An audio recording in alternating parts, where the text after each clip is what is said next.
दोस्तों, हम जो भी चीज़ें पढ़ते हैं अक्सर हम उसको बहुत जल्दी भूल जाते हैं और हम परेशान रहते हैं कि हमें कोई चीज़ याद क्यों नहीं रहती है। अच्छी मेमोरी हम सभी की चाहत है।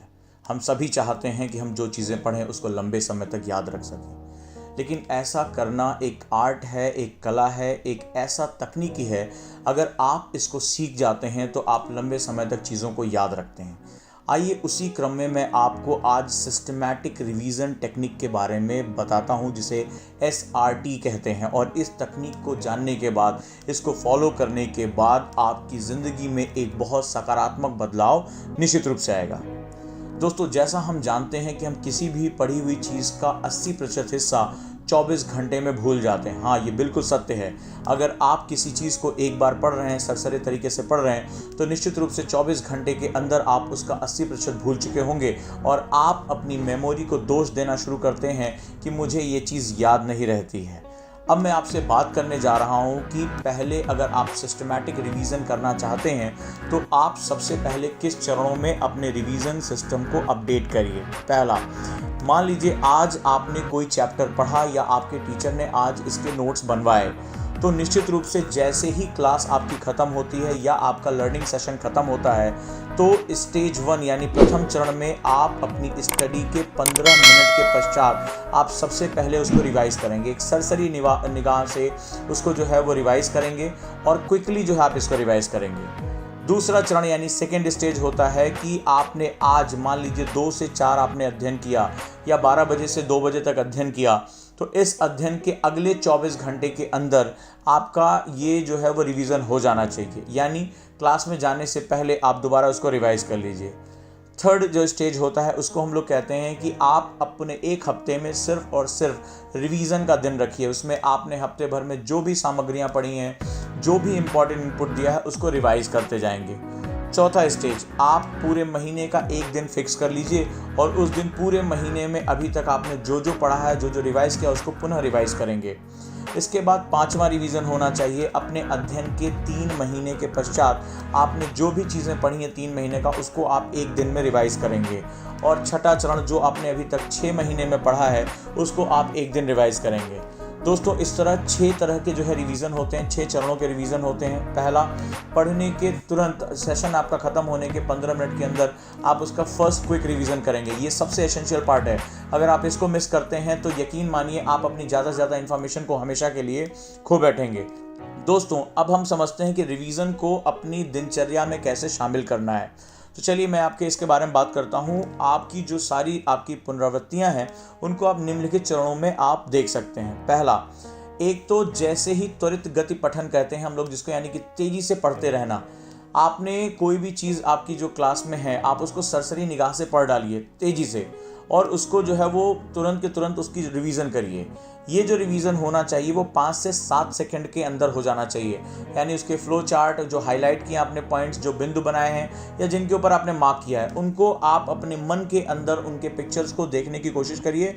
और एक पेज के लिए आपको हार्डली 5 to 7 सेकेंड्स ही लगाने हैं। तेज़ी से इसको क्विक जो है वो रिवीजन करना है। इसके पश्चात जो भी सामग्री आपने पढ़ी है, मान लीजिए आप सेल्फ स्टडी कर रहे हैं या आज आप कोई बुक पढ़ रहे हैं, इसका आपको एक स्पेसिफिक नोट्स बनाना है। नोट्स आपके साइनॉप्सिस फॉर्म में होने चाहिए, मतलब उसमें फ्लो चार्ट का इस्तेमाल होना चाहिए, थॉट मैपिंग होनी चाहिए, या उसमें पिक्चर्स का प्रयोग करके उसके इंटर रिलेशनशिप इस्टेब्लिश करने हैं।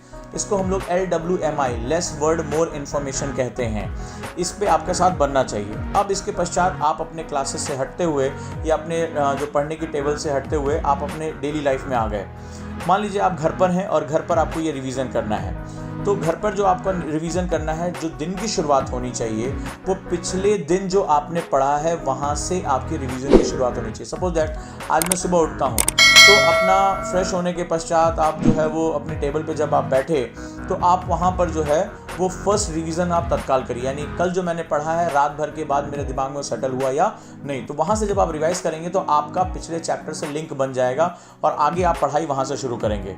जनरली हम लोग क्या करते हैं, हम लोग आगे पढ़ना शुरू कर देते हैं कि मेरा आगे का टारगेट क्या है, यहाँ से पीछे से हमारा लिंक खत्म हो जाता है। इसके पश्चात अगला जो रिवीजन होना चाहिए, जैसे आप क्लास में जा रहे हैं, आज आपकी क्लास का टाइम हो रहा है या रीडिंग सेशन में जा रहे हैं, उससे जस्ट पहले या तो आप क्लासेस में 10 मिनट पहले पहुंच जाइए या 10 मिनट आप रुक कर जो है उसको रिवाइज कर लीजिए कि कल मेरे टीचर ने क्या पढ़ाया था, चलो जरा मैं इसको एक देखते हुए, एक सरसरी निगाह से देखते हुए लिंक कर लेता हूँ। ये सबसे इंपॉर्टेंट होता है और ऐसा करके आप क्लास में जो आप बैठ रहे हैं उसका आपको आनंद ही अलग आएगा और अपने आप को बहुत आप कनेक्टेड महसूस करेंगे अपने कंटेक्स्ट के साथ। इसके पश्चात जो तीसरा और मोस्ट इंपॉर्टेंट रिवीजन होता है वो होता है रात में सोने से पहले।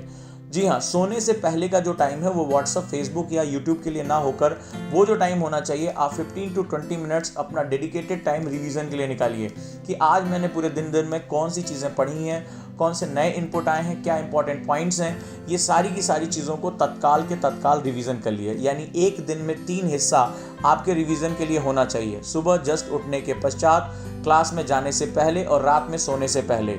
ये मैजिकल इफेक्ट आएगा। इसके पश्चात जो दूसरा रिवीजन होता है उसको हम लोग साप्ताहिक रिवीजन कहते हैं, यानी कि वीकली रिवीजन सिस्टम बोलते हैं। ये बेसिकली आप मान लीजिए संडे का दिन है, आपको आज क्लास नहीं जाना या कोई खास काम नहीं है, तो अपना जो संडे का टाइम है उसमें आप मंडे टू सैटरडे का जो भी आपने पढ़ाया गया, जो आपके नोट्स हैं, जो भी आपने इनपुट नए दिए हैं, वो सब जो है बैठ के पूरा मनन करने का काम करिए। इस दिन कुछ नया ताज़ा पढ़ने की बजाय जो भी करंट अफेयर्स, आपके जीएस के प्रोग्राम्स, वो सब सुबह से लेकर शाम तक आप उसको रिवाइज करिए ताकि आपने जो पूरा दिन भर किया है वो पक्का होता चला जाए। हम लोग ये देखते हैं कि हम लोग आगे आगे पढ़ते चले जाते हैं और पीछे से वो चीज़ें साफ़ हो जाती हैं। हमें नुकसान तब उठाना पड़ता है जब हम एग्ज़ाम में जाते हैं और नेगेटिव मार्किंग का सामना करते हैं। थोड़े बहुत ही अस्पष्ट नॉलेज की वजह से हमारा करियर, हमारा पूरा साल खराब होकर रह जाता है। तीसरा हमारा होता है मासिक जो रिवीजन होता है, यानी monthly revision. Monthly revision system में महीने का एक दिन सुनिश्चित कर लीजिए कि इस दिन एक महीने के पश्चात पूरे महीने में जो भी पढ़ा है, जो भी इनपुट दिया है, वो हम रिवाइज करते जाएंगे। दोस्तों, जो यूपीएससी या किसी एग्जाम में सक्सेस का तरीका होता है वो 60-40 प्रिंसिपल होता है, यानी 60% टाइम अगर आप आगे के लिए दे रहे हैं तो 40% टाइम आपको पीछे के लिए देना ही होगा। आप जानते हैं कि इस एग्ज़ाम में 100 आउट ऑफ 100 कोई महत्व नहीं रखता है, 50%, 55% पे आपका सिलेक्शन हो सकता है, लेकिन वो जो चीज़ें होनी चाहिए वो बहुत स्पष्ट होनी चाहिए, बहुत ही क्लियर होनी चाहिए और आपके जो कॉन्सेप्ट हैं वो बहुत ही ज़बरदस्त होने चाहिए। तो ऐसा करके आप ज़बरदस्त कॉन्फिडेंस पा सकते हैं, अपनी मेमोरी को बहुत इंप्रूव कर सकते हैं। तो जो मैंने बताया कि 6 चरण होते हैं रिवीजन के और पर डे 3 सेशन आपके रिवीजन के होने चाहिए, पर वीक 1 सेशन आपका रिवीजन का होना चाहिए, पर मंथ आपका एक रिवीजन सेशन होना चाहिए। आप इसको फॉलो करके देखिए आप भूल जाएंगे हमेशा के लिए और आप ये कहेंगे कि हाँ, जो मैंने पढ़ा है उसके मेरे कॉन्सेप्ट बहुत अच्छे हुए हैं। अब मैं इसका दूसरा सबसे बड़ा फ़ायदा बताता हूँ जिसके विषय में अभी आप नहीं जानते हैं। जब आप किसी तथ्य को बार बार दोहराते हैं और आपका दिमाग उसको नॉलेज के फॉर्म में एक्सेप्ट करता है तो आपके अंदर एक बड़ी ज़बरदस्त शक्ति पैदा होती है दिमाग के अंदर, जिसको बोलते हैं इंटरडिसिप्लिनरी अप्रोच, यानी अंतर विषयक ज्ञान।